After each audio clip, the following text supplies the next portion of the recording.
Good morning everybody. आप लोगों को देख करके मैं आइडिया लगा सकता हूँ कि यहाँ पे बैठे हुए जितने भी लोग हैं, आप सबके दिमाग में अभी क्या चल रहा है। आप सोच रहे होगे यार, एक तो मौसम ऐसा, ऊपर से मेरी ये रंग बिरंगी फोटोग्राफ, भाई चक्कर क्या है आज, होने क्या वाला है यहाँ पर। और मुझे पता है कि कुछ लोगों ने तो ये वर्डिंग्स को पढ़ करके इसका मतलब निकालने की कोशिश कर रहे होंगे कि जैसे लिखा हुआ है ना, नाइदर ब्लैक नॉर वाइट। इसका मतलब कि इस सेशन के एंड तक पहुँचते पहुँचते ना काला काला रहेगा, ना गोरा आदमी गोरा रहेगा, सारे रंग बिरंगे हो जाएंगे। मतलब कि कहीं शायद होली खेलने का कोई प्रोग्राम हो सकता है यहाँ पर, लग रहा है कुछ लोगों को। So let me be very clear and very honest with all of you कि आज यहाँ पे होली खेलने का कोई प्रोग्राम नहीं है। सो आप सब अपना आराम से रिलैक्स होकर के बैठ सकते हैं। वहाँ पीछे आई थिंक सनी बैठा हुआ है, वो थोड़ा डिसअपॉइंट हो गया। वो बड़ा खुश हो रहा था जब होली खेलने की बातें हो रही थी। अपने आसपास में लड़कियों को देख करके सोच रहा था मन ही मन के, यार आज मज़ा आने वाला है। शर्मा आ रहा था, सोच रहा था। लेकिन कोई बात नहीं सनी, नेक्स्ट टाइम। हाँ, अब आप में से आप ये तो नहीं सोच रहे कि सनी कौन है। भाई ऐसा है, ये जो सेशन हो रहा है ये हो रहा है दिल्ली में, चेन्नई में नहीं। आई एम 100% श्योर, अपने आसपास में 4 लड़कों से उनका नाम पूछो, 3 का नाम सनी निकलेगा, पक्का है। ओके, मैं आपसे एक सिंपल सा क्वेश्चन पूछता हूँ, बहुत सिंपल, कि जब हम सब बच्चे होते हैं, छोटे होते हैं, तो हम सारी चीज़ों को बहुत इंजॉय करते हैं, मज़े करते हैं लाइफ में, और हमारी सीखने की जो पावर होती है वो बहुत अच्छी होती है। मतलब हम कोई भी चीज़ सीखते हैं बहुत जल्दी जल्दी सीखते हैं। लेकिन जैसे जैसे हम बड़े होते जाते हैं तो हमारी वो सीखने की पावर कम होती जाती है। उसके पीछे एक वजह है कि जब हम बड़े होते हैं तो कुछ ऐसा करने लग जाते हैं जो हमको नहीं करना चाहिए, जो बच्चे नहीं करते। तो वो ऐसा क्या है, कोई बताएगा मुझे? ऐसा हम क्या करने लग जाते हैं जब हम बड़े होते हैं? तो क्या करते हैं? एंजॉय नहीं करते, करने से पहले सोचते हैं। एग्जैक्टली उसको अगर एक वर्ड में बोला जाए तो क्या हम क्या करने लग जाते हैं? हर चीज को एनालाइज, जज करने लग जाते हैं। राइट, जिसने भी बोला जज, let's give a big hand for that particular person. याद करो जब हम छोटे थे, हमारी किसी से लड़ाई हो जाती थी, अपने किसी फ्रेंड से, और वो हमारा कोई हमारा फेवरेट खिलौना तोड़ देता था, उसके 5 मिनट बाद हम वापस से उसके साथ में खेल रहे होते थे, वापस से। कोई जज नहीं किया, कुछ नहीं किया। आज आई एम 100% श्योर, यहाँ पे इतने सारे लोग बैठे हुए हैं, आपके साथ भी कभी ना कभी ऐसा हुआ होगा। कोई फ्रेंड आया, आ करके उसने आपसे 500 रुपये मांगे और कहता है कि यार मैं आपको ना 10 दिन बाद वापस कर दूंगा, और उसने 1 महीने तक वापस नहीं करा। तो आप क्या सोचने लग गए? मन ही मन क्या सोचने लग जाते हैं हम? 1 महीना हो जाता है, उसके ऊपर ठप्पा मार देते हैं जिंदगी भर के लिए कि कितना घटिया आदमी है। ऐसे ही करते हैं मन ही मन।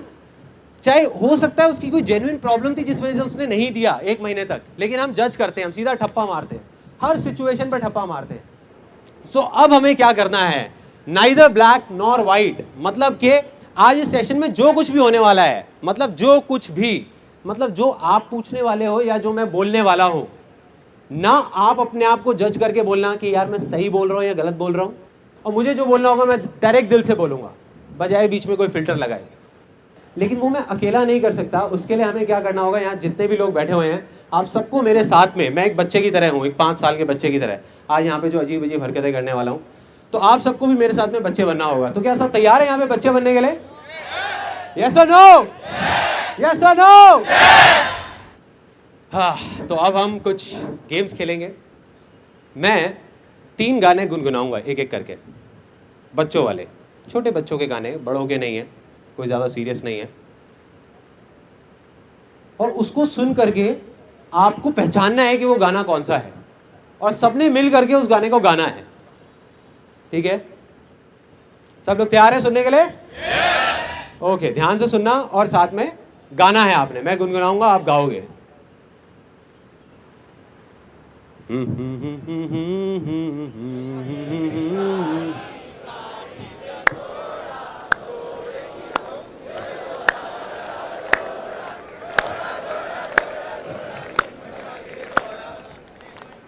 Very nice. कुछ लोग और भी आगे गाना चाहते हैं, कोई बात नहीं, घर पे जाके गा लेना।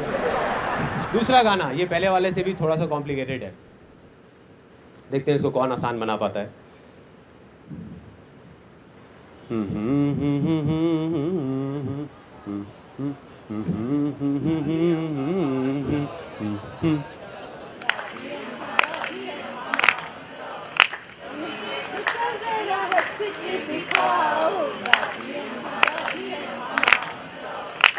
ओके फाइनली, ये इसको बड़े ध्यान से सुनना।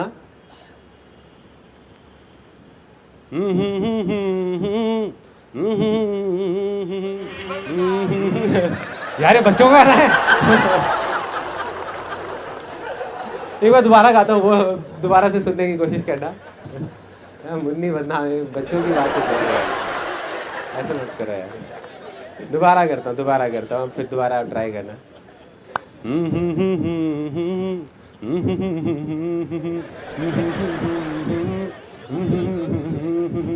गाओ एवरीबॉडी।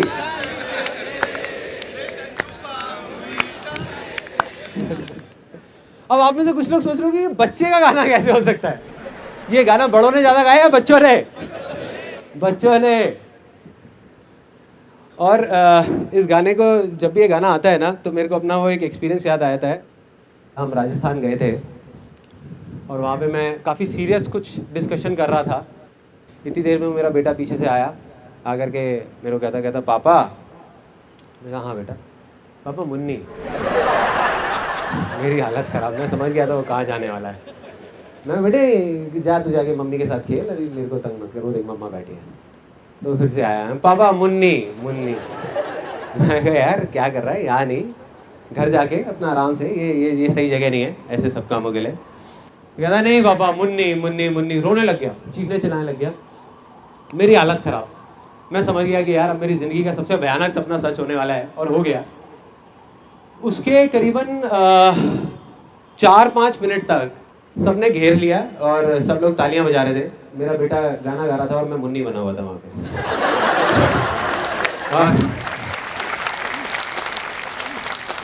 और मेरी प्रॉब्लम यहाँ खत्म नहीं होती, यहाँ से शुरू होती है। मैं अपना अजीब सा डांस कर रहा था और कहता पापा आपने ये तो किया ही नहीं। मतलब अब आप बताओ कि बच्चों का गाना नहीं है तो किसका है यार, किसका है? दूसरी गेम, कितने लोग ऐसे हैं जो सच में, मतलब जिन्होंने सिर्फ बोला ही नहीं है कि हम बच्चे हैं, वो कुछ भी अजीब सी हरकत करने को तैयार है। यहाँ पे 10 स्टेज पे मेरे को वॉलंटियर्स चाहिए, अजीब। बाद में मत बोलना कि यार बताया नहीं था आपने। 10 वॉलंटियर्स, एनी 10 प्लीज आ जाओ। 10 वॉलंटियर्स। ओ तेरे आ जाओ। बस 10 ही चाहिए, 10 ही चाहिए यार। हो गया। आ जाओ। हाँ चलो, तो आप यहाँ पे खड़े हो जाओ, ठीक है। अब एक पर्सन मुझे ऐसा चाहिए जिसका आज बर्थडे हो। एनीबडी जिसका बर्थडे है, आ जाओ। क्या नाम है आपका? अंसारुल। हैप्पी बर्थडे यार, हैप्पी बर्थडे। सो अब देखो, एक अजीब सी गेम होने वाली है। बर्थडे में ऐसी कौन सी गेम है जो बच्चों को सबसे ज्यादा मजा आता है खेलने में? सबसे ज्यादा मजा रेलगाड़ी चुक। सबसे ज्यादा मजा कौन सी गेम खेलने में आता है, जल्दी बताओ। बलून फाड़ने में, राइट। किसने बोला? हाँ, बलून फाड़ने में। तो वही गेम होने वाली है। बलून लाया जाए। Where is that balloon? ये सिर्फ नाम के लिए नहीं खेल रहे, इसके पीछे एक बहुत बड़ा कॉन्टेस्ट है, बहुत बड़ा। वो क्या है कि अब आप में से जो भी जीतेगा, जिसके हाथ में सबसे ज्यादा टॉफीज आएंगी, उसका मैं खुद अपने स्टूडियो में फोटो सेशन करूंगा। अच्छा, जिसका बर्थडे है वो पड़ेगा। बड़ा भयानक बर्थडे बनने वाला है भाई।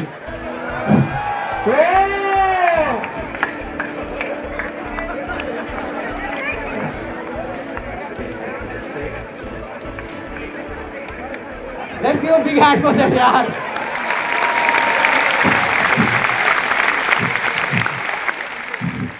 कई लोगों के मुंह पे नाखूनों के निशान पड़े हुए हैं, सील दिया गया है उनको। ये क्या है?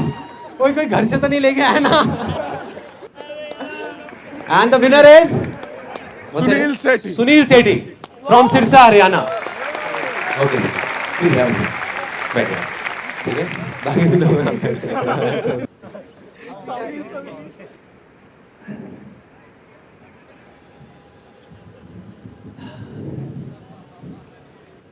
अब हम अपना Q&A सेशन शुरू करने ही वाले हैं।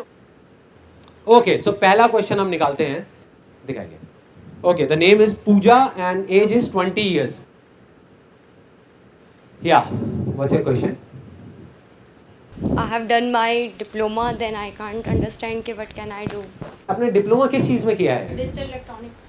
डिजिटल इलेक्ट्रॉनिक्स में किया है, तो उसी से रिलेटेड कुछ करिए। So obviously ये तो है ही है, but समझ में नहीं आ रहा है क्या करना है आगे। नहीं मैं हाँ इंटरेस्ट भी नहीं है। इंटरेस्ट नहीं है, ठीक है। अब हम दूसरे पॉइंट पे आए, तो इंटरेस्ट जिस चीज़ में है वो चीज़ करिए। पेरेंट्स नहीं करने देते। पेरेंट्स नहीं करने देते, हाँ ये अब हम एक्चुअल प्रॉब्लम पे आए हैं। इस प्रॉब्लम का कितने लोग चाहते हैं कि मैं जवाब दूं? पेरेंट्स नहीं करने देते। या आई एम श्योर जितने पेरेंट्स बैठे उनका हाथ नीचे है। यार हम तो करने देते हैं, क्या बोल रहे हैं। देखो बहुत सिंपल है, बहुत simple. If you don't mind it, मैं यहाँ पे क्वेश्चन पूछ सकता हूँ जितने भी लड़के बैठे हैं, स्पेशली यहाँ पे, इनफैक्ट फीमेल्स भी। लाइफ में आपने ऐसी कोई चीज़ करी है जो आपके पेरेंट्स ने मना करी थी और फिर भी आपने करी? करी है, सबने करी है। और कुछ चीज़ें ऐसी भी करी होंगी जो अपने पेरेंट्स की आंख में आंख डाल करके आप बोल नहीं सकते कि ये चीज़ मैंने करी है। करी है, करी है, बहुत करी है, बहुत करी है और बहुत बार करी है, पता नहीं क्या क्या करी है। तब पेरेंट्स का सपोर्ट था? नहीं था ना, तब भी करी। तो जब गलत चीज करने के लिए पेरेंट्स का सपोर्ट नहीं है फिर भी हम करते हैं, तो सही चीज करने से पेरेंट्स कैसे रोक सकते हैं? प्रॉब्लम पेरेंट्स की नहीं है, ना कभी थी ना कभी होगी। प्रॉब्लम हमारी है। हमें अपने ऊपर भरोसा नहीं है कि हम वो करना भी चाहते हैं। नहीं, जिस दिन आपके अंदर से आएगा ना कि ये चीज मुझे करनी है, पेरेंट्स खुद आपको कहेंगे आकर के कि करो ना यार, क्या प्रॉब्लम है। I give you an example of my life कि मैंने एक बार इस तरीके से कैसे इस सिचुएशन को डील किया था। जब मैंने नया नया अपना फोटोग्राफी का काम शुरू किया, तो उस काम को बढ़ाने के लिए एक सिचुएशन ऐसी आई जब क्या प्लान बनाया कि नीचे जो हमारा घर था ना, उसको पूरे को मैं तोड़ के स्टूडियो बना दूंगा और ऊपर 2 कमरों के अंदर अंदर बाकी पूरी फैमिली एडजस्ट हो जाएगी, सब कुछ। तो आप इमेजिन कर सकते हो उस टाइम पे मेरे फादर ने कैसे रिएक्ट किया होगा जब जा करके मैंने उनको बोला कि ऐसा कुछ मैं प्लान कर रहा हूँ। तो उन्होंने बिल्कुल स्ट्रिक्टली मेरे को मना कर दिया, कहते संदीप तेरी हमने बहुत सारी बेवकूफ़ियाँ सह ली है, लेकिन ये हम नहीं बर्दाश्त करने वाले। कहते तू ये फोटोग्राफी करता है ब्लॉक में, तुझे पता नहीं है लोग कैसी कैसी बातें करते हैं, क्योंकि काम है करने वाला, कोई ढंग का बिजनेस कर, ये कर वो कर। कहते ये तोड़ने नहीं दूंगा मैं तेरे को घर, अपना घर ये मैंने बड़े प्यार से बनाया, ये नहीं तोड़ने दूंगा तेरे को। मैं पापा कोई बात नहीं, मैं आपको कुछ कह ही नहीं रहा, मत तोड़ने दो, कोई दिक्कत नहीं है। रात के करीबन 11:15 बजे हुए थे, मुझे अभी भी याद है वो मोमेंट। मैं गया, जा करके उनके बेड के पास में बैठ गया। पापा कहते हैं तेरे को मना किया ना मैंने कि नहीं तोड़ने दूंगा मैं घर। मैं कहा मैं उस बारे में बात ही नहीं कर रहा यार, एक बेटा के अपने बाप के पास में बैठ नहीं सकता, मैं पापा के पास बैठ नहीं सकता। मेरा प्रॉब्लम क्या है यार, मेरे को याद आ रही थी आपकी, क्या पैर दबाऊंगा, क्या क्या क्या, हाँ सेवा नहीं कर सकता एक बेटा अपने पापा की। अच्छा कोई नहीं, बैठ जा बैठा रहा। 11 बज गए, 11:30 बज गए, 11:45 बज गए, ना पापा को नींद आए, बार बार करवट ले रहे, मैं बैठा हुआ। मैं कहा नहीं वैसे ही मन कर रहा है, मेरा मन थोड़ा सा ना ऐसी हो रहा था, मेरा मन था कि आपके पास बैठ जाऊँ। करीब 12 साढ़े 12 बज गए मेरे ख्याल में, करीबन हाँ ऐसी कुछ 12:30 बज गए थे। और मेरे पापा ने मुझे देखा, वो एक लुक दी, उनके फेस के ऊपर एक लुक थी, मेरे को अभी भी याद है। और देख करके उन्होंने मुझे बोला, कहते संदीप तू नहीं मानने वाला ना। मैं कहा नहीं पापा, कर ले फिर जो तेरा मन है कर, बाद में मुझे आकर के मत बोलियो। और आज जो मेरे फादर हैं वो ही सबसे ज्यादा खुश है, ठोक बजा के बोलते हैं पूरी दुनिया के सामने कि संदीप मेरा बेटा है। तो प्रॉब्लम ये नहीं है कि पेरेंट्स का सपोर्ट नहीं है, प्रॉब्लम ये है कि हमें अपने आप पे कॉन्फिडेंस नहीं है। जिस टाइम आपके अंदर पूरा भरोसा आ जाएगा कि मुझे ये चीज करनी ही करनी है और ये चीज मेरे लिए भी सही है, मेरी फैमिली के लिए भी सही है, तो आई एम 100% श्योर कोई पेरेंट्स आपको मना नहीं कर सकते, कोई भी। अगर आपके अंदर डाउट होगा तो वो मना करेंगे।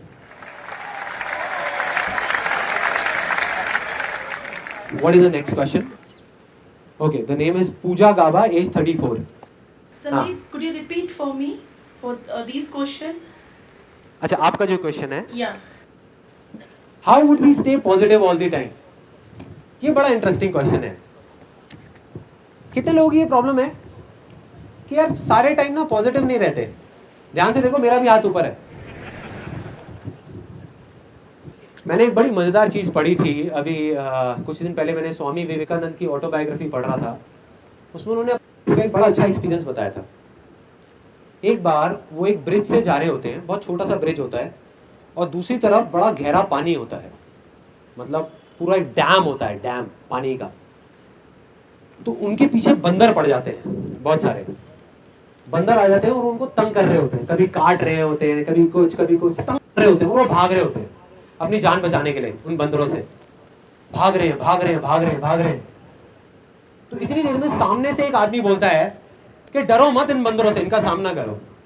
तो स्वामी विवेकानंद पीछे मुड़ते हैं और उन बंदरों की आंखों में आंखें डाल करके जोर से चीखते हैं। उसके बाद वो बंदर डर के भाग जाते हैं, सारे बंदर गायब। तो ये जो नेगेटिव थॉट्स है ना, ये उन बंदरों की तरह है। जितना आप इनसे डरोगे, जितना भागोगे, उतना ही आपका खून चूसेंगे। और जितना आप इनका सामना करोगे, इनको कहोगे आने दो यार नेगेटिव थॉट्स, मैं नहीं डरता किसी नेगेटिव थॉट से, आने दो। 100 नेगेटिव थॉट्स आएंगे ना दिन में, आने दो, लेकिन मैंने पकड़ा हुआ है उस एक पॉजिटिव थॉट को, जिस वजह से मैं ये कर रहा हूं, जिस वजह से मैं जिंदा हूं, जिस वजह से मैं ये चीज कर रहा हूं, बस उसको पकड़ करके रख, छोड़ दो नेगेटिव थॉट्स को, उसकी टेंशन छोड़ दो। Next question. अब देखो आज एक और कितनी बड़ी प्रॉब्लम हो गई, मैं बेल्ट पहन के नहीं आया यार। यहाँ मैं सोच रहा हूँ किसी को खड़ा कर दूं ऐसे पकड़ करके। अंकुर आलूवालिया 22 years old, अंकुर आलूवालिया, या okay you are the one. मुझे ज़्यादा कंसल्ट करना पड़ता है लोगों को, हर चीज़, हर डिसीजन लेने से पहले। तो हाँ। मैं वो नहीं करना चाहता, मैं सिर्फ अपनी सुनना चाहता हूँ। अपने इंडिया में एक कहावत है कि सुनो सबकी करो अपने मन की। तो राय लेने में कोई बुराई नहीं है, अनलेस एंड अनटिल कि आप एक सही बंदे से राय ले रहे हो। मैं जरूर राय लेता हूँ लाइफ में, मुझे कुछ भी करना होता है मैं राय जरूर लेता हूँ, लेकिन सही लोगों से लेता हूँ। इंडिया के बारे में एक बात कही जाती है, every person is a doctor, every person is a consultant and every place is a toilet. सच है झूठ है? सच है। आप किसी के पास भी चले जाओ राय लेने के लिए, उसके पास जवाब होगा या नहीं होगा, वो आपको राय जरूर देगा, राय जरूर देगा। आपकी तबीयत थोड़ी सी खराब हो जाए, लेकिन सही राय कौन दे सकता है? एक डॉक्टर ही दे सकता है। अगर आपकी तबीयत खराब है तो सही राय एक डॉक्टर दे सकता है। तो डॉक्टर से राय लेने में कोई बुराई नहीं है। नहीं लोगे तो हो सकता है अपनी बीमारी बढ़ा दो या डायग्नोज ही ना कर पाओ अपनी प्रॉब्लम को, बट राय सही लोगों से लो। और राय लेने के बाद में आंख बंद करके करने की भी जरूरत नहीं है, जो मन कर रहा है वो करो। व्हाट आई डू इज, मैं राय सबकी लेता हूं और जा करके करना वही होता है जो मेरे को करना है। बट राय लेने में कई बार कोई ऐसी चीज समझ आ जाती है विच इज सो गुड कि जिसका कुछ बेनिफिट होता है, लेकिन एंड में मैं बार बार घूम फिर के वहीं पे आ जाता हूँ उसी पॉइंट पे कि अगर किसी भी चीज को करना है तो छोटे से छोटे स्टेप से करना है, छोटे से छोटे लेवल से करना है। हम गलती क्या करने लग जाते हैं, हम बड़े लेवल पे करने की कोशिश करते हैं। बस उस चीज को याद रखो, छोटे लेवल पे करोगे तो कोई प्रॉब्लम ही नहीं है। राय नहीं भी होगी तब भी प्रॉब्लम नहीं है, राय है तब भी प्रॉब्लम नहीं है। You will keep on doing it, keep on doing it. Okay next question. Okay Kamal 22 years old। Sir actually मैं इंजीनियरिंग कर रहा हूँ, this time I am in 4th year. And sir आगे चल के मुझे अपना मतलब प्लांट खोलना है, बिजनेस करना है। तो फर्स्ट ऑफ ऑल तो जॉब करेंगे, लेकिन ये है, लेकिन पेरेंट्स चाहते हैं कि आप यूपीएससी से आईएएस या आईपीएस बनो, लाइक सिविल सर्विसेज ज्वाइन करो। हाँ तो सिविल सर्विसेज में आपको कोई इंटरेस्ट नहीं है? No no. तो यार मत करो मत करो, मुझे और तो ज्यादा कुछ समझ नहीं आ रहा। लेकिन सर वो होता है ना कि पेरेंट्स मतलब दिल से कहते हैं कि बेटा मुझे ये चाहिए, तो थोड़ा वो लगता है ना। तो कई बार लाइफ में ऐसी सिचुएशंस होती हैं कि हम करना कुछ चाहते हैं, हमारे पेरेंट्स कुछ और चाहते हैं और हम उनका दिल भी नहीं दुखाना चाहते। ये सिर्फ ये जो प्रॉब्लम हो रही है ना उस जज की वजह से हो रही है। जिस जज की मैंने अभी बात करी थी ना, ये जो लिखा हुआ है पीछे, नाइदर ब्लैक नॉर व्हाइट अ कलरफुल इंटरेक्शन, मतलब हम दुनिया को ना सही और गलत के नजरिए से देखते हैं, ब्लैक और व्हाइट से देखते हैं, कलरफुल नहीं देखते इस दुनिया को। एक बच्चा अगर आप छोटे होते तो आप इतना सोचते क्या? नहीं सोचते, इतना दिमाग नहीं लगाते कि पेरेंट्स क्या सोचेंगे, पेरेंट्स क्या उससे रिलेटेड वो कंक्लूजन निकालेंगे। आपको जो मन करता वो आप करते चले जाते, और जैसे ही आप खुश होते वो करते करते आपके पेरेंट्स भी खुश हो जाते। अल्टीमेटली पेरेंट्स क्या चाहते हैं कि आप खुश रहो।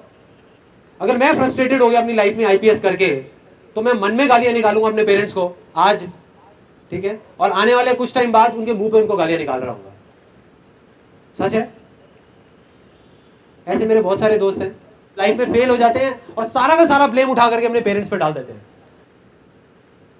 So basically what I do is in my life, मुझे जो करना होता है मैं जा करके, मैं ऐसा भी नहीं कि लड़ाई झगड़ा करता हूं किसी से या जा करके अगेंस्ट चला जाता हूं, बड़े प्यार से बैठ करके मैं बोलता हूं कि अल्टीमेटली जो भी मुझे करना है वो तो मैं करूंगा ही। मतलब ऐसा नहीं है कि मैं नहीं करूंगा, लेकिन आप बस इस चीज को समझने की कोशिश करो। अगर लाइफ में पीछे कभी भी उठा करके देखो कि जो भी मैंने किया है अपनी मर्जी से, या अपने मन के लिए, उसमें एंड में जा करके वो चीज़ मेरे लिए तो अच्छी हुई हुई है लेकिन आपके लिए भी अच्छी हुई है ना। और जैसे ही उनको ये चीज़ समझ आती है तो दे लेट इट गो, वो छोड़ देते हैं उस चीज़ को। और कभी कभी वो नहीं भी छोड़ते, वो सपोज बोल करके रखते हैं कि नहीं करो करो करो करो करो। और जब मैं उस कंफ्यूजन में होता हूँ कि मैं एक अच्छा बेटा बनूँ या एक खुश इंसान बनूँ, तो मैं चूज करता हूँ एक खुश इंसान को, क्योंकि अगर मैं एक खुश इंसान बन गया तो एक अच्छा बेटा अपने आप बन जाऊंगा।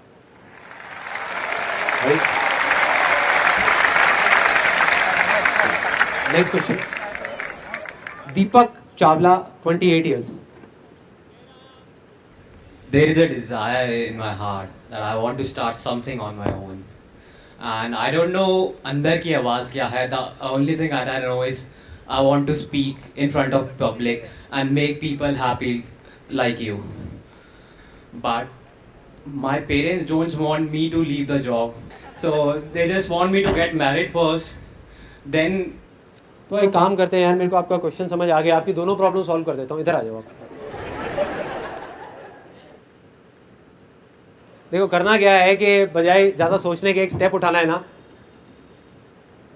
तो अब वो हम पहला स्टेप उठाने वाले हैं। पहली प्रॉब्लम थी कि ये कुछ ऐसा करना चाहते थे कि भाई यहाँ पे आकर के यहाँ पे ये कह लो कि कहीं भी लोगों के सामने बोलना चाहते थे मेरी तरह, तो ये मेरी तरह बोल रहे हैं। दूसरी इनकी प्रॉब्लम थी कि घर वाले चाहते हैं कि शादी कर लें, तो यहाँ इतनी सारी लड़कियाँ बैठी हैं, कोई ना कोई तो पसंद कर ही लेंगी। देखो I keep it very simple कि ना हमारा प्रॉब्लम पता है क्या है कि हम सोचते ज़्यादा है करते कम है। मतलब ultimately whatever it is that you want to do, अब आपको है कि यार मेरे को अंदर से हो रहा है, आपको अंदर से है कि मेरे को ऐसा कुछ करना है, 110%। यहाँ मजा आ रहा है अभी आपको, यहाँ पर पक्का आ रहा है।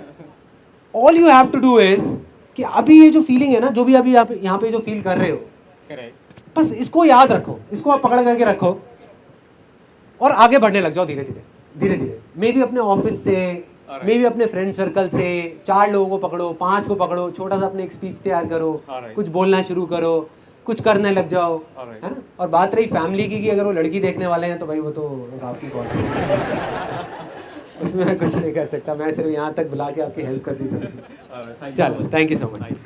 Okay next question, Meenu Panchal, 37 years. मैंने सजेस्ट किया है कि आप एक बार गुजरात में आके भी आपका ये वर्कशॉप करो। ठीक है जी, बिल्कुल करूँगा। वहाँ बारिश तो नहीं होती? हाउस वाइफ होके मैं अपना खुद का बिजनेस करना चाहती हूँ, लेकिन फैमिली का सपोर्ट नहीं है। तो सपोर्ट ना होने की वजह से प्रॉब्लम क्या हो रही है? बिजनेस तो चल ही रहा है ना। लेकिन क्या है कि वो सब फैमिली वाले टोकते रहते हैं, अभी घर में देखो, बच्चों को देखो, ये सब ऐसे ही सब। वो क्या है कि मैं अकेली सब जगह पे घर का देखती हूँ, बच्चों का देखती हूँ, बिजनेस का देखती हूँ, और मुझे यही बिजनेस में आगे बढ़ना है।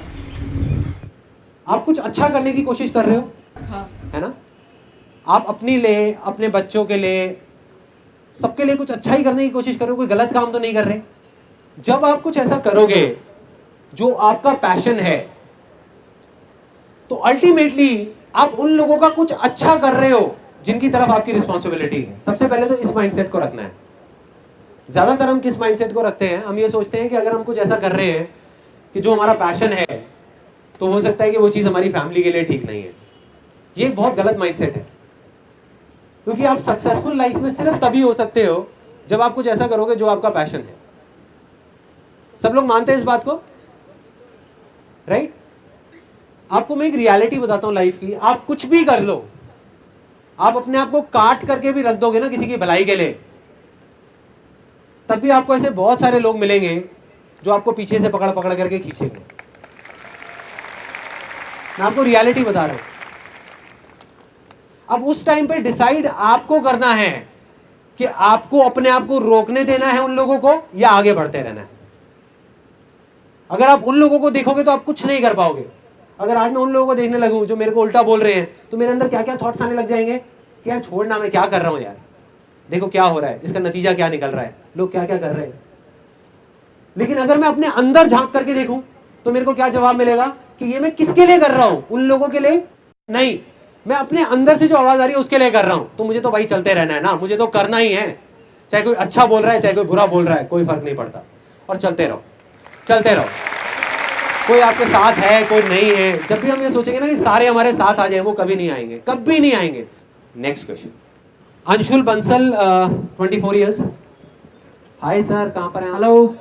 Same sir. हाँ, same sir, same sir. I mean, if somebody tries to, I mean, आपको नीचा दिखाना चाहता है कोई, बट लेकिन इट्स ओके, आप कैसे फिर भी खड़े रहना चाहेंगे? देखो पता है क्या है, अगर कोई भी आपको नीचा दिखाना चाह रहा है तो उस टाइम पे आपको दो चीजें करनी है। सबसे पहला जो सबसे इंपॉर्टेंट है वो है कि पहले एकदम से अपने दिमाग को बंद नहीं करना। मतलब कि ये जो हम देखते हैं ना ब्लैक और व्हाइट, कि अगर वो बंदा मेरे को नीचा दिखाने की कोशिश कर रहा है तो वो इसका मतलब बेकार आदमी ही है या वो गलत ही कर रहा है। तो सही गलत में नहीं जाना अपने को।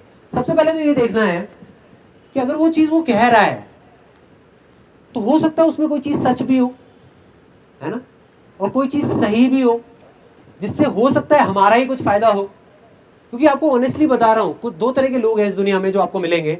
एक वो जो आपके मुंह पे आपसे बहुत मीठी मीठी बातें करेंगे, पीछे से आपके बारे में उल्टा बोलेंगे। देन टू, जो आपके मुंह पे आकर के आपको उल्टा बोल देंगे कुछ भी, मतलब जिसको हम बोलते हैं नीचा दिखाना, या आकर के पब्लिक में सबके सामने आपको बोल देंगे यार क्या बेवकूफ आदमी है, या ये है वो है, व्हाटएवर इट इज। तो अगर वो आपको बोल रहे हैं तो अल्टीमेटली आप अपने अंदर जाकर के देखो, वो आपकी अपनी अंदर की एक कमी है जिसको बार बार ना पिन चुभो रहे हैं। You getting my point? देखो मैं बताता हूँ, मैंने अपनी लाइफ में प्रैक्टिकली इसको कब फेस किया। जब मैं स्कूल में था तो मेरा जो फ्रेंड सर्कल था ना, उसमें क्या होता था, और मेरे ख्याल सभी के स्कूल में यही होता है कि आपस में एक दूसरे का मजाक बहुत उड़ाते हैं। होता है ऐसा ऑफिसेज में और स्कूल में कि एक मुर्गा मिल जाता है, उसको पकड़ करके सारे बस उसकी हालत ख़राब कर देते थे। तो वो मुर्गा मैं बनता था हमारे स्कूल में, क्योंकि मैं इतना ज़्यादा बोलता नहीं था, मैं थोड़ा चुप चुप रहता था और ज़्यादा ना किसी से बात करता था। तो मेरा एक प्रॉब्लम था कि मेरी जो उंगली है ना, ये मुड़ती नहीं है। मेरे को बचपन में एक चोट लगी थी, यहाँ पे एक नस कट गई थी हाथ की, जिस वजह से उंगली मुड़ती नहीं है। तो मेरे को स्कूल में ना सब लोग, जितने भी बच्चे थे और जो मेरे दोस्त थे, वो चिढ़ाते रहते थे उंगली उंगली कह करके, ओ उंगली आ गया, उंगली आ गया, उंगली आ गया। तो कहते थे ये ले घी निकालियो जरा। Literally you can't even imagine. एक दिन एक बंदा घी खरीद के लाया था, एक लीटर का एक कैन खरीद के लाया, काट करके कहता निकालियो जरा घी। कहता नहीं इस उंगली से नहीं, अपनी इसी उंगली से निकाल। तो आप सोच के देखो मेरी क्या हालत होती होगी। मैं ना लड़ता था लोगों से, मैं इरिटेट हो जाता था ऐसे लोगों से। मैं लड़ता था, लड़ता इन द सेंस कई बार तो बातों से लड़ता था, कई बार हाथों से भी लड़ाई हो जाती थी। मतलब इरिटेट हो जाता था, और जितना मैं इरिटेट होता था उतना ही मेरी प्रॉब्लम्स और बढ़ती थी, उतना ही वो लोग और मेरे पे हावी होते जाते थे। मतलब मेरे पीछे से तो मजाक उड़ाते थे, जैसे ही मैं सामने आता था तो आकर के मन ही मन हंसते रहते थे और बोलते रहते थे। पहले एक चीज़ थी, अब उनके पास में 10 चीज़ें थी, 10 टॉपिक्स थे। किसी भी चीज़ को लेकर के बस मजाक उड़ाना, जिसको बोलते हैं मेरे को नीचा दिखाना, मेरे बारे में उल्टा बोलना। तो वो चीज़ें बढ़ती जा रही थी। फिर धीरे धीरे मेरे को चीज़ें समझ आने लगी, और मुझे ये समझ आया, मैंने कहीं पे पढ़ा एक बुक में। स्कूल टाइम तक तो मेरा ये प्रॉब्लम चलता रहा। स्कूल टाइमिंग के बाद में जब मैं कॉलेज में आया तो मैंने एक जगह पे पढ़ा कि अगर आपको अपने आप पे हंसने में मुश्किल होती है तो सामने वाले आप पे आसानी से हंस सकते हैं।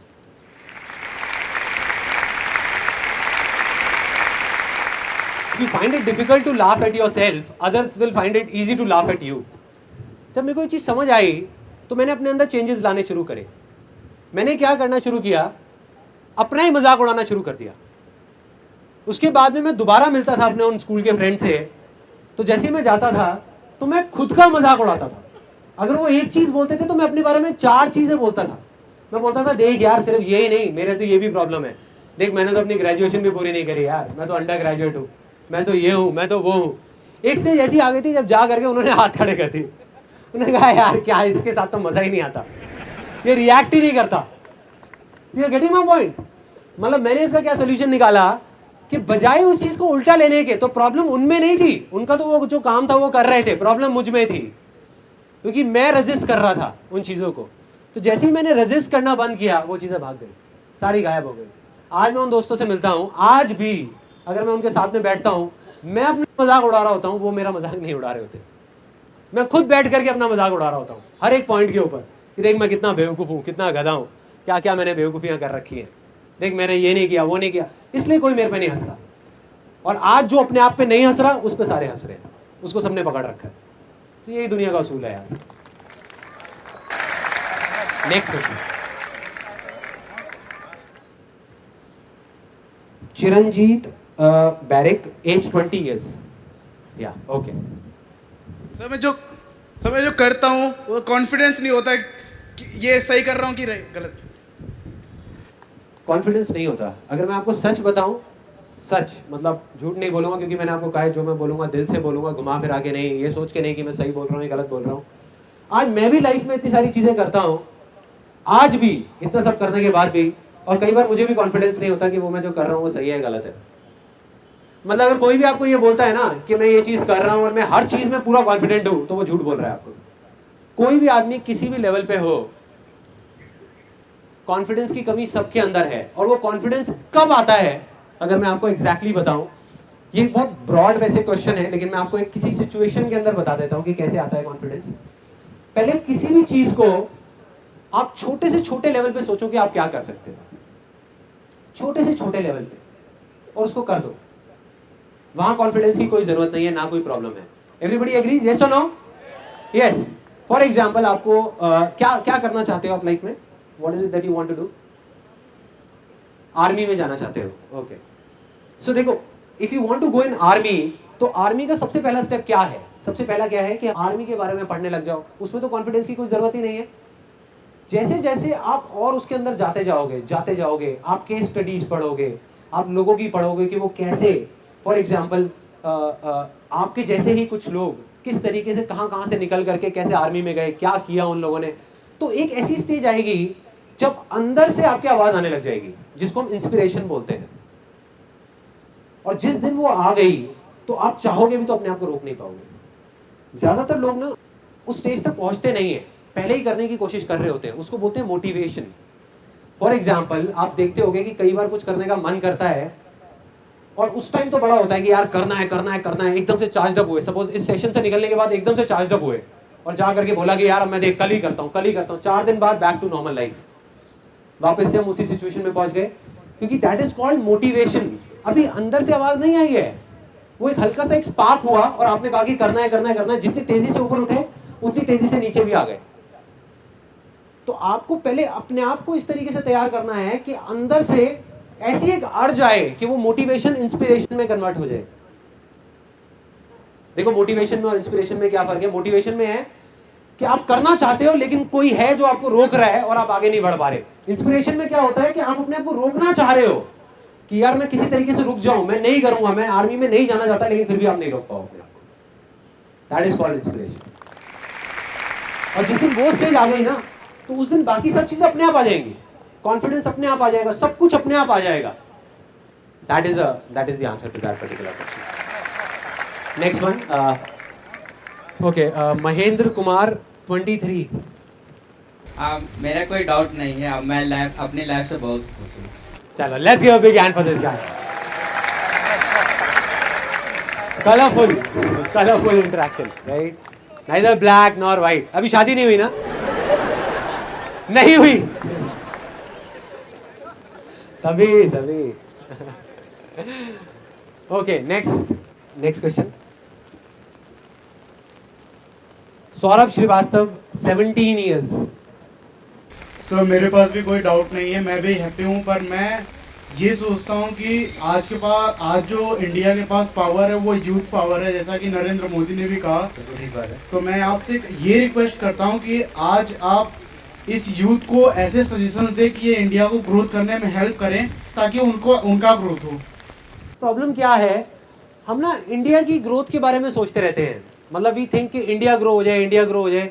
मैं ये कहता हूं कि सिर्फ अपने आप की ग्रोथ के बारे में सोचो। अगर आप फाइनेंशियली एंड इंटेलेक्चुअली, मतलब कि अपने माइंड से भी और फाइनेंशियली भी अगर आप ग्रो हो गए, तो इंडिया अपने आप ग्रो हो जाएगा यार।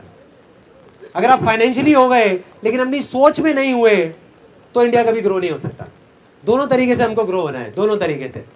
मतलब दिल भी बड़ा करना है। अब पता है क्या है, एक और बहुत बड़ी प्रॉब्लम, बहुत सारे लोग ये सोचते हैं कि अगर दुनिया अच्छी होगी तो उन लोगों की वजह से जिनके पास में पैसा ज़्यादा है। या खराब होगी तो उन लोगों की वजह से, जबकि ये सच नहीं है। हम ये सोचते हैं कि यार ठीक है उसके पास में तो पैसा है ना, वो दे सकता है, वो डोनेशन कर सकता है। मैं आपको ऐसे लाखों लोग दिखा दूंगा इंडिया में जो महीने का 20,000 रुपये या 30,000 रुपये कमाते हैं और उस कमाई में से 500 रुपये निकाल करके किसी बच्चे की पढ़ाई के लिए दे देते हैं। कितने दिखा दूंगा, कितने। और दूसरी तरफ मैं आपको ऐसे कितने लोग दिखा दूंगा जो करोड़ों रुपए महीने का कमाते हैं और किसी को 100 रुपये भी नहीं देते। तो इससे फर्क नहीं पड़ता कि आपके पास कितना पैसा है फाइनेंशियली, इससे फर्क पड़ता है कि आपका दिल कितना बड़ा है।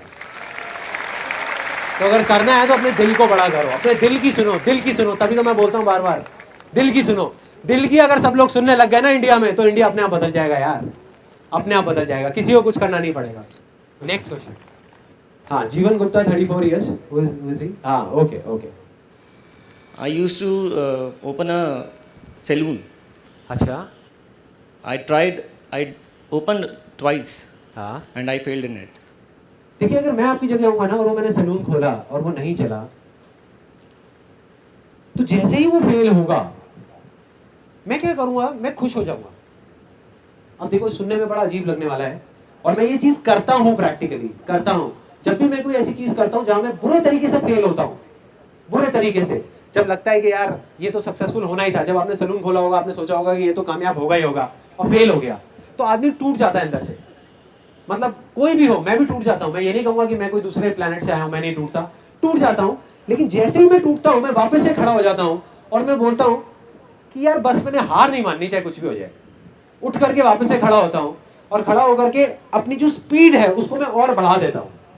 मतलब जब भी कोई फेलियर आता है, जब भी कोई प्रॉब्लम आती है लाइफ में, तो उस टाइम पे मैं अपनी पूरी एनर्जी को इकट्ठा करके हर तरफ से अपने आप को फैला के, और मैं इतनी तेजी से बाउंस बैक करता हूं कि पहले जिस लेवल पे मैं था और जब जाकर के फेल हुआ, अगली बार में उससे कम से कम 10 गुना ऊपर लेवल पे पहुंच जाता हूं। आप कभी नोट करना इस चीज को कि जब फेलियर होता है तो हमारे पास यही दो ऑप्शंस होते हैं। एक होता है कि हम जा करके आराम से बैठ जाएं और हम बोले कि यार बस हो गया, अब और कुछ नहीं हो सकता, या अपने उस ड्रीम को छोड़ दें। दूसरा है कि अगर हम फेल हुए तो अब हम उसकी ना पोस्टमार्टम शुरू कर दें अच्छे तरीके से कि एग्जैक्टली क्या हुआ, क्यों हुआ। मतलब बजाय ये बोलने के कि यार मेरी किस्मत खराब है या इस वजह से ये हुआ, उस चीज को एक्सेप्ट करोगे कहीं ना कहीं कोई चीज कमी रह गई थी, कहीं ना कहीं कोई प्रॉब्लम थी, और उसको अंदर से इकट्ठा करके, अंदर से उस चीज को बाहर ला करके और उसको करो दोबारा से। आई एम 110% श्योर कि आप सक्सेसफुल हो गए होगे। जब भी कोई बड़ा फेलियर आता है तो कोई बड़ी सक्सेस जरूर आती है। तो बस एक नजरिया है देखने का, जो मैं बोलता हूँ ना, success comes from experience and experience comes from bad experiences. तो सिर्फ उस चीज को समझना है कि कुछ आपने सीखा है वहां से। मतलब आप उन लोगों से तो बहुत आगे निकल चुके हैं जो आज सैलून खोलने वाले हैं, क्योंकि वो 2 बार फेल नहीं हुए। तो आपको पता है कि किस वजह से फेल होते हैं। उनको तो बेचारों को पता ही नहीं है जो खोलने वाले हैं, राइट? तो आप उनसे तो बहुत आगे। चलो, let's give a big hand for this गाय।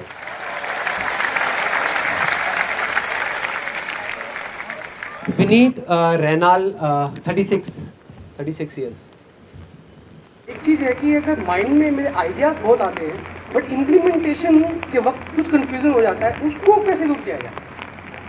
मेरा ये मानना है, अब इस चीज़ को ध्यान से समझना, जो मेरा अपना बिलीफ है कि लाइफ में अगर आप सक्सेसफुल होगे तो इस वजह से नहीं, जो आपके आइडियाज़ आए और आपने उसको इम्प्लीमेंट किया, बल्कि इस वजह से कि आपके माइंड में ऐसे बहुत सारे आइडियाज़ आए जिसको आपने इम्प्लीमेंट नहीं किया।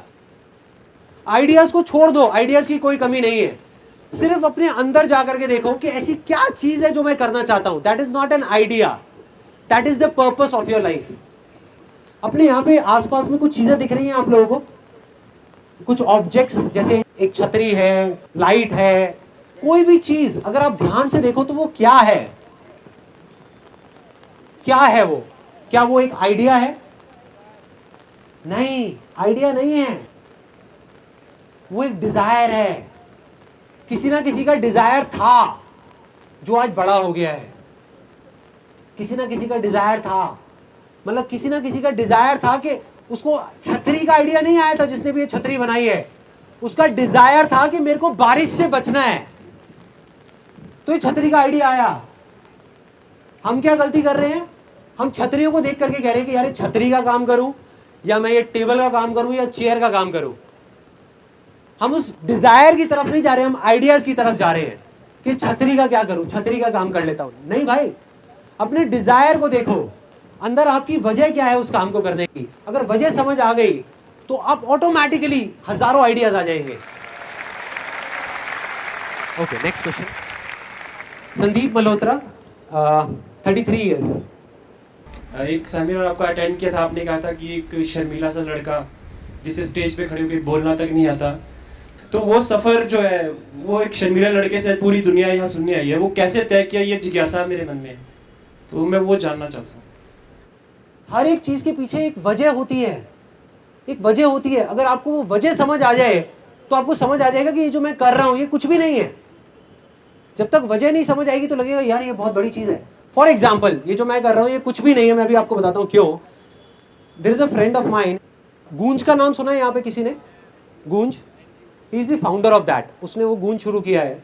तो मैंने उससे पूछा, मैंने कहा यार मेरे को ना इसमें इंटरेस्ट नहीं है कि तुमने इतना बड़े लेवल पे ये चीज़ करी और आज इतने सारे गांव में इतनी अच्छी चीज़ें हो रही हैं, इतने सारे लोगों को कपड़ा मिल रहा है, इतना कुछ अच्छा हो रहा है इंडिया में।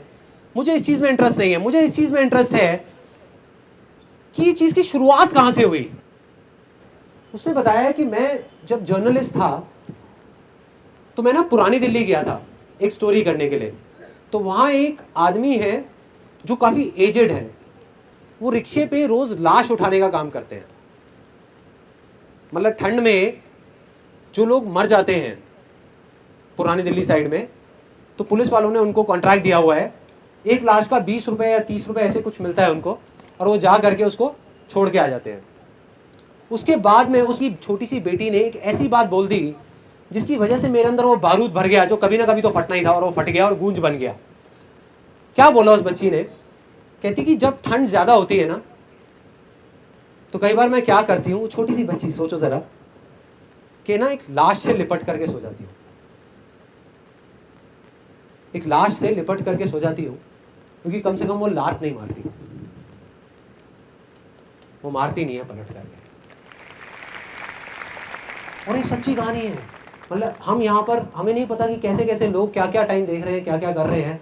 बस सोचो वो बंदा जिसने उस बच्ची को देखा ये करते हुए, जिसने उस बच्ची की ये बात सुनी, उस बच्ची की आंखों में देखा या उस आदमी की आंखों में देखा या वो इतनी सारी लाशों को देखा, तो उसके ऊपर क्या बीती होगी। और फिर उसने जो किया, क्या वो आपको बड़ी चीज लगती है ये देखने के बाद में? अब बात आती है कि मेरे अंदर ये क्या हुआ, ये कैसे फटा, ये जो बारूद फटा, या ये जो मैं चीख रहा हूँ, चिल्ला रहा हूँ, ये पागल हुआ पड़ा हूँ, स्टेज पे रो रहा हूँ, ये फ्री के सेमिनार्स कर रहा हूँ, अपना सब कुछ लगाया हुआ है इसके अंदर। क्यों ऐसा क्या हुआ? कुछ ना कुछ तो हुआ होगा ना। मैं अपने दोस्तों के साथ में था 21-22 साल की एज में, और वो ना उल्टी सीधी बातें कर रहे थे इंडिया के बारे में। सब 4-5 दोस्त थे, हम खड़े हुए थे, और एक आकर के बोला, कहता यार ये इंडिया का ना कुछ नहीं हो सकता, बुरी हालत है, बेकार कंट्री है। कहता भाई मेरे को तो अगर मौका मिला ना मैं फॉरेन निकल जाऊंगा। मैं कहा बढ़िया यार, निकल जा, फिर सोच क्या रहा है तू? कहता मौका ही तो नहीं मिल रहा। मैं कहा मतलब रहना भी है यहाँ पे, और यहाँ की उल्टी सीधी बातें भी करनी है, गालियाँ भी निकालनी है। तो दूसरा बंदा भी आ गया, वो उसके साथ में मिल गया। मतलब वो चारों दोस्त एक तरफ, मैं अकेला एक तरफ। अब वो बाकी के भी 3 बंदे जुड़ गए साथ में आकर के, और उल्टी सीधी बातें कर रहे हैं इंडिया के बारे में कि देखो यहाँ पे तो करप्शन की ये हालत है, ये है, वो है, इस देश का ना कुछ नहीं हो सकता, बुरी हालत है, कोई कुछ नहीं करता, देखो क्या हालत हुई पड़ी है यहाँ पे, कोई सेफ नहीं है, रोड की बुरी हालत है, क्राइम बढ़ता जा रहा है, ये वो, अटरम शटरम सारी बातें होती गई। मैंने भर गया अंदर से कि उसी टाइम पता नहीं कहाँ से, मुझे नहीं पता कहाँ से, एक अजीब सी कहानी मेरे दिमाग में आ गई। तो मैंने उनको कहा, मैंने कहा मैं ना तुम्हें एक कहानी सुनाता हूँ, उसके बाद में अगर वो कहानी अच्छी लगे तो तालियां बजाना बैठ करके। तो कहते हैं हाँ यार सुना ना, कौन सी कहानी है? मैंने कहा एक बच्चा है जो ना एक नदी में डूब रहा है, 4-5 साल का बच्चा, छोटा सा, चीख रहा है, चिल्ला रहा है, बचाओ बचाओ बचाओ, हल्ला मचाया हुआ उसने चारों तरफ। और वहां पे किनारे पे ना 5-6 लोग खड़े हुए हैं, और वो खड़े होकर के तमाशा देख रहे हैं और आपस में बातें कर रहे हैं। कितना बेवकूफ बच्चा है यार, जब इसको तैरना नहीं आता तो यह नदी में गया क्यों? तो उसमें से दूसरा आदमी आया, आकर के बोला, कहता अरे इस बच्चे का छोड़, इसके पेरेंट्स के बारे में सोच के कितने घटिया हैं, बच्चे को उठा करके छोड़ दिया यहाँ पे। तीसरा आया आ करके बोला, कहता यार कोई कुछ करता क्यों नहीं है। चौथा आया आ करके कहता कि इस बच्चे का कुछ नहीं हो सकता, अब एक काम करो पुलिस को बुला लो, एम्बुलेंस को बुला लो, कुछ नहीं हो सकता इस बच्चे का, अब तो ये गया। इतनी देर में ऊपर ब्रिज से ना एक आदमी निकल रहा था, उसने देखा उस बच्चे को डूबते हुए और उसने उसकी चीखें सुनी। उसने सोचा नहीं, दिमाग नहीं लगाया, कुछ किसी से नहीं बोला, ब्रिज से ही ऊपर से छलांग लगा दी। उसको पता था टाइम नहीं है, वो कूदा, जा करके तैरते हुए उस बच्चे को बचा करके ले आया, साइड में ले करके आया। उसने देखा कि वो बच्चा ठीक ठाक है, वहाँ से उस बच्चे को हैंड ओवर किया बाकी सब लोगों को और वहाँ से निकल गया। तो जो 5 लोग वहाँ पे खड़े थे, उन्होंने क्या किया, वहाँ पे खड़े होकर के ताली बजाई। ताली बजाई तो मैंने कहा ताली बजाओ ना।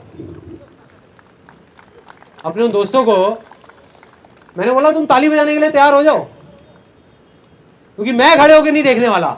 अगर इंडिया डूब रहा है ना तो मैं बचाऊंगा इंडिया को, मैं आऊंगा सामने, कोई आए ना आए।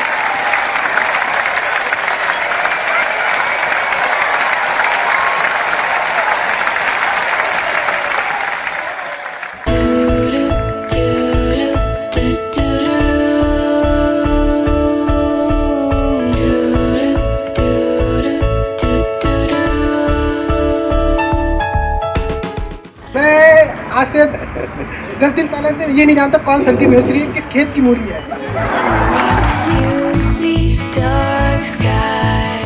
सब आसान है, आप कर सकते हो। देखो मैंने कर दिया, you can do it too. मैं संदीप सर का बहुत बड़ा फैन हूँ। सुबह और शाम morning walk, evening walk Sandeep sir के साथ होता है। अरे कहाँ भाई, इतनी वक्त तो मैं अपनी बीवी के साथ भी नहीं करता यार।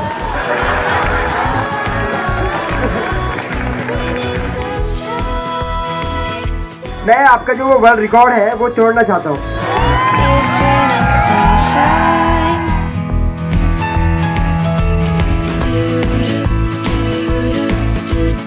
सर एक आपसे क्वेश्चन है, जैसे मैं बहुत ज्यादा बोलता हूँ, how can I control it?